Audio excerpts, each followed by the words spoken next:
तो मैं विजय सिंह आपके अपने YouTube channel KBS career classes में आप सभी का स्वागत करता हूं। कल हम लोगों ने इंग्लिश के एक बेहतरीन टॉपिक टेंस की शुरुआत की थी। आइए आज उसी टेंस को कंटिन्यू करते हैं। कल हमने ये बताया था कि टेंस होता क्या है। हमने ये कहा था वर्ब की जिस फॉर्म में यानी क्रिया के जिस रूप में समय का बोध होता है उसे हम टेंस कहते हैं। वर्ब की जिस फॉर्म में किसका पता चलता है, टाइम का। वर्ब की जिस फॉर्म में टाइम का पता चलता है उसे हम टेंस कहते हैं। लेकिन बच्चों, क्या टेंस से हमें सिर्फ टाइम का ही पता चलता है या कुछ और? तो आइए देखते हैं। जो हमारा टेंस है उससे हमें दो बातें पता चलती है। पहला तो टाइम यानी समय, और दूसरा वर्क। टेंस हमें समय तो बताता ही है, लेकिन साथ ही साथ यह भी बताता है कि कार्य कितना हुआ है। जैसे कि राम पढ़ रहा है तो पढ़ने का काम उसका जारी है। तो राम पढ़ रहा है उसमें हमें पता चला कि वह वर्तमान में है और वह कौन सा उसका काम कितना हुआ है, वह लगातार कंटिन्यूअस चल रहा है। तो टेंस से हमें दो बातें पता चलती है कि टाइम यानी समय का और वर्क यानी कार्य। तो यहां से हम एक चीज ये भी कह सकते हैं कि टेंस वे रूल होते हैं जो हमें ये बताते हैं कि हमारा कार्य कौन से समय में हो रहा है और कितना हो रहा है। ठीक, अब हम देखते हैं कि जो हमारा टाइम यानी समय होता है वो कितने टाइप का होता है। तो हम इसके तीन टाइप को लिखते हैं। पहला टाइप होता है हमारा प्रेजेंट,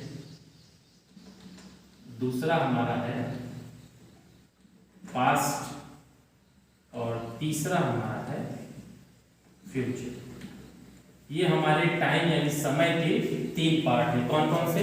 प्रेजेंट, पास्ट और फ्यूचर। ऐसे ही हमारे कार्य के भी कुछ पार्ट हैं। जैसे पहला है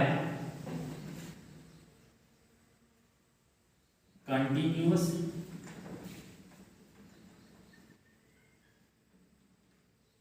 परफेक्ट,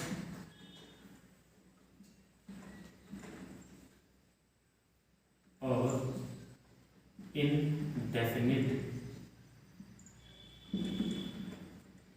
कंटिन्यूअस का मतलब है कार्य हमारा चल रहा है, लगातार हमारा कार्य चल रहा है। जैसे राम पढ़ रहा है, सीता जा रही है, तो कंटिन्यूअस का मतलब होता है कि कार्य हमारा जारी है। अब आते हैं परफेक्ट पे। परफेक्ट का मतलब ये होता है कि कोई भी कार्य हमारा पूर्ण हो चुका है यानी समाप्त हो चुका है। जैसे वह पढ़ चुका है, सीता खाना खा चुकी है, तो ये क्या है हमारा परफेक्ट है। ऐसे ही हमारा आता है इंडेफिनिट। इंडेफिनिट मतलब होता है अनिश्चित। इस तरह के वाक्यों में हमें टाइम मतलब यह पता चलता है कि हमारा कार्य हुआ है कि अभी नहीं हुआ है, पूर्ण है कि अपूर्ण है। मतलब हमें कुछ निश्चित नहीं होता है, वो पता चलता है हमें इनडेफिनिट के माध्यम से।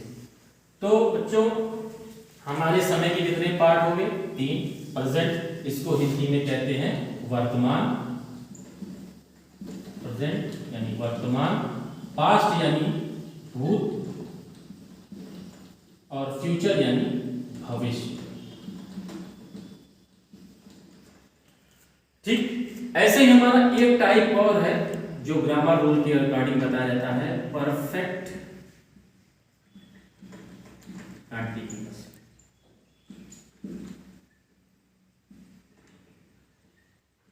ठीक, तो बेसिकली हमारे टेंस कितने होते हैं? तीन। Present tense, past tense and future tense. इन सभी के चार चार पार्ट होते हैं, इंडेफिनिट, कंटिन्यूअस, परफेक्ट और परफेक्ट कंटिन्यूअस। ठीक, तो आइए हम देखते हैं कि हमारे टेंस के कौन कौन से भाग हैं। हमने इसको कैटेगराइज कर दिया है। सबसे पहले हमने रख दिया प्रेजेंट टेंस,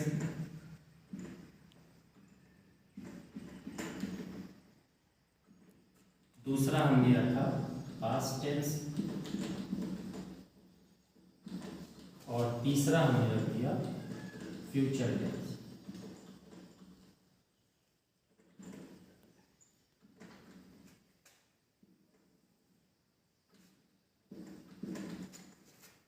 प्रेजेंट टेंस को हम कहते हैं वर्तमान काल, पास्ट टेंस को कहते हैं भूतकाल,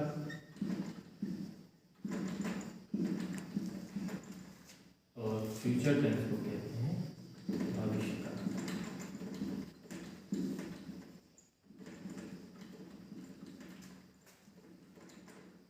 ठीक, तो हमारे टेंस के कितने पार्ट? 3 पार्ट। कौन कौन से? Present tense, past tense and future tense. सब 3 पार्ट हो गए। सभी के 4 पार्ट हैं। कौन कौन से? इंडेफिनिट, कंटीन्यूअस,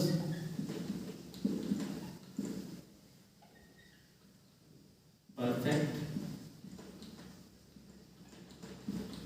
और परफेक्ट कंटीन्यूअस।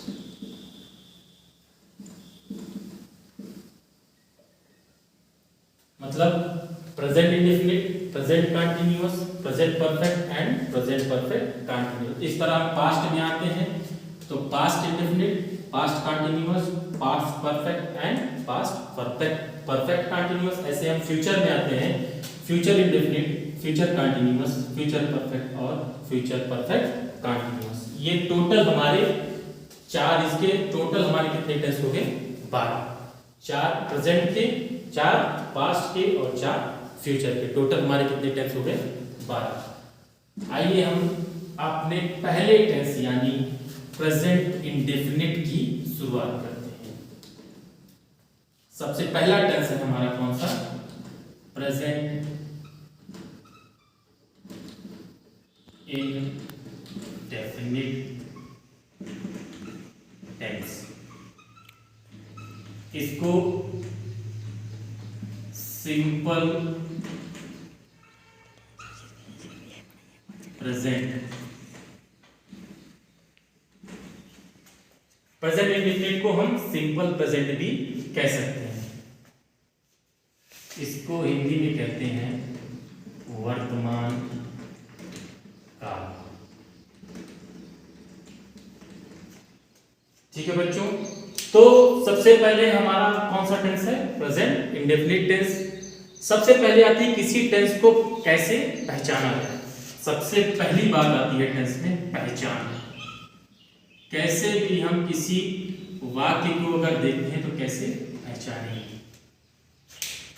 तो हमारा जो पहला टेंस है वो प्रेजेंट इंडेफिनिट टेंस है। इस टेंस की पहचान है कि यदि वाक्य के अंत में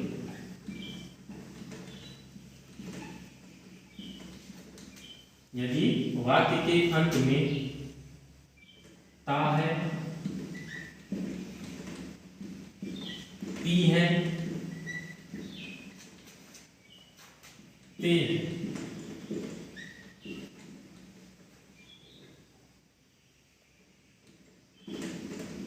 आदि शब्द आते हैं,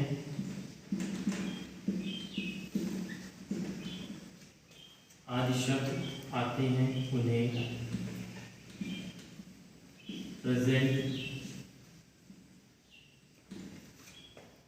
इंडेफिनिट टेंस कहते हैं। तो क्या बताया गया? पहचान क्या है? यदि वाक्य के अंत में ता है, ती है, ते हैं, आदि शब्द आते हैं, उन्हें प्रेजेंट इंडेफिनिट टेंस कहा जाता है। ठीक, ये तो हो गई इस टेंस की पहचान। अब इस टेंस के कुछ बेसिक रूल होते हैं, वो भी हम जान लेते हैं। Rule number 1। रूल नंबर 1 ये कहता है कि जो हमारे एक वचन कर्ता, एक वचन कर्ता, एक वचन कर्ता यानी सिंगुलर सब्जेक्ट,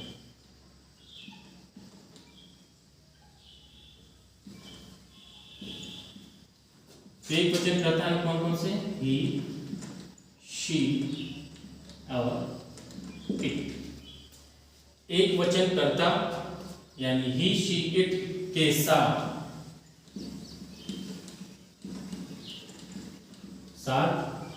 वर्ब की फर्स्ट फॉर्म में, वर्ब की फर्स्ट फॉर्म में यस या ईएस का प्रयोग करते हैं। पहला रूल ये कहता है कि जो हमारे एक वचन करता है यानी ही, सी, इट हैं, उनके साथ वर्ब की फर्स्ट फॉर्म में यस या ईएस का प्रयोग करते हैं। ठीक। और रूल नंबर 2 कहता है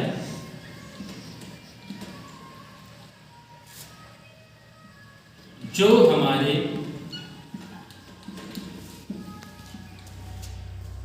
बहुवचन करता है, वो करता कौन कौन से हैं? आई, वी, यू, दे, या इसको हम प्लूरल सब्जेक्ट,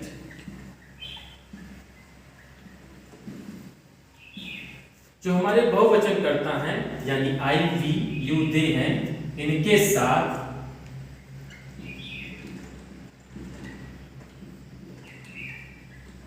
वर्ब की फर्स्ट फॉर्म में यस या ईएस का प्रयोग नहीं होता है। ठीक।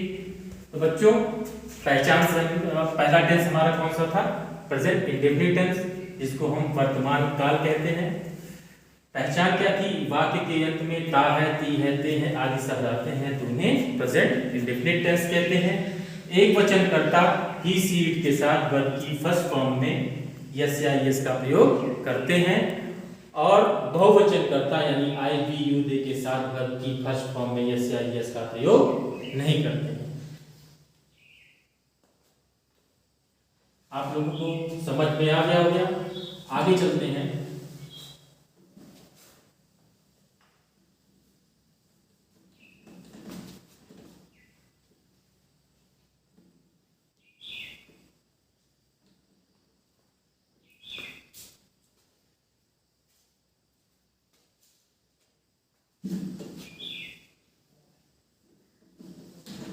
अब आते हैं इसके स्ट्रक्चर पर।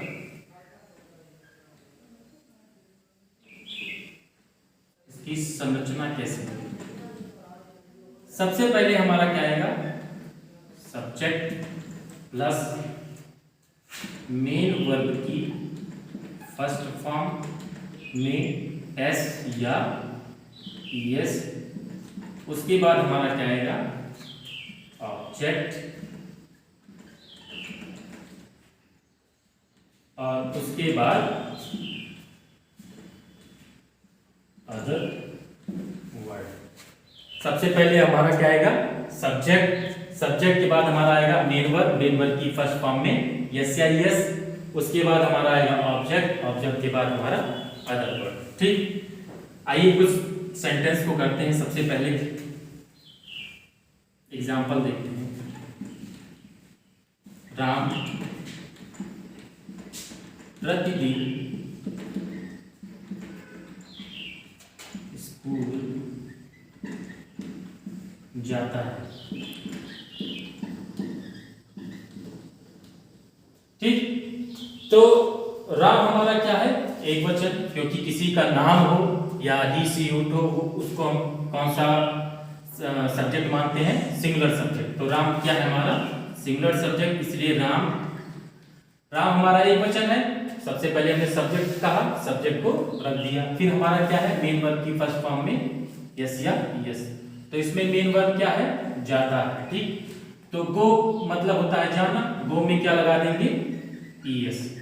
राम गोस कहाँ जाता है, टू स्कूल।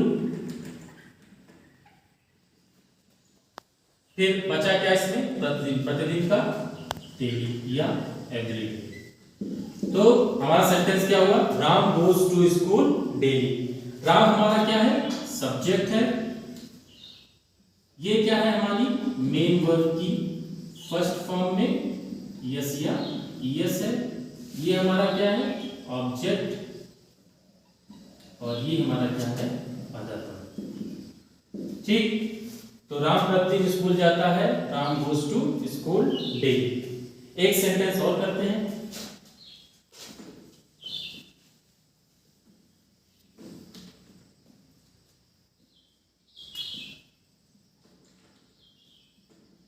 सीता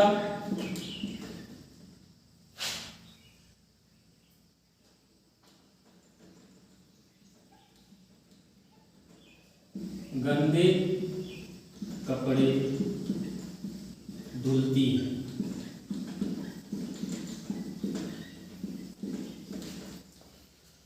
इसका ट्रांसलेशन करते हैं। सबसे पहले हमें सब्जेक्ट रखना है। सब्जेक्ट हमारा क्या है, सीता। सीता क्या है, हमारा एक वचन, Sita.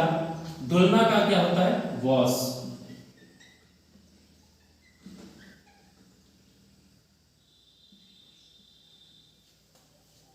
Sita washes the dirty cloth.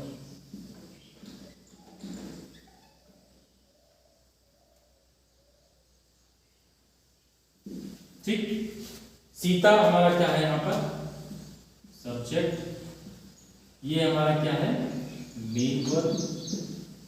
ये हमारा क्या है, द डर्टी क्लॉथ क्या है, हमारा ऑब्जेक्ट। तो सीता गंदे कपड़े धुलती है, Sita washes the dirty cloth.